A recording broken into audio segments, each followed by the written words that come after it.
ఇంట్లో అంగన్వాడీలో వచ్చిన బాలామృతం పిండి ఉంటే ఇలా ట్రై చేశాను బిస్కెట్స్ లాగా. రిత్విక్ అయితే చూడండి ఎంత ఎంజాయ్ చేస్తూ తిన్నారో. కిడ్స్ చాలా ఇష్టంగా తింటారు. ఒకసారి ఈ రెసిపీ మీరు కూడా ట్రై చేయండి. నేనైతే యూట్యూబ్లో చూసి ట్రై చేశాను. బాలామృతం పిండిని ఎంత కావాలో అంత ఒక మిక్సింగ్ బౌల్లోకి వేసుకోవాలి. నెక్స్ట్ ఇక్కడ నేను గీ అయితే యాడ్ చేస్తున్నాను. గీ యాడ్ చేసి కొంచెం పించ్ ఆఫ్ సాల్ట్ కూడా యాడ్ చేశాను. ఇంకా షుగర్ కానీ బెల్లం కానీ ఏం అవసరం లేదండి, దానిలోనే షుగర్ ఆల్రెడీ వస్తుంది కదా.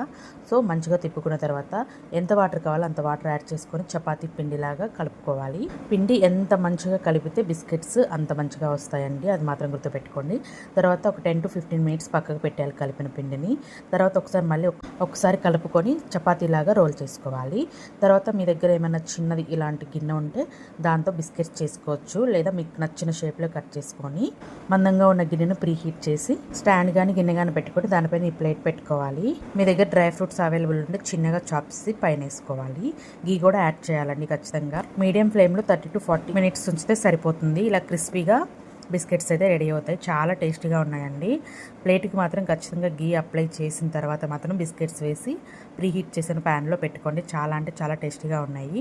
నెక్స్ట్ బాలామృతం పిండితో ఏం రెసిపీ కావాలనేది కామెంట్లో అయితే కామెంట్ చేసేయండి. ఖచ్చితంగా ట్రై చేస్తాను. ఇలాంటి వీడియోస్ కోసం ఛానల్ సబ్స్క్రైబ్ చేయండి. Thank you for watching.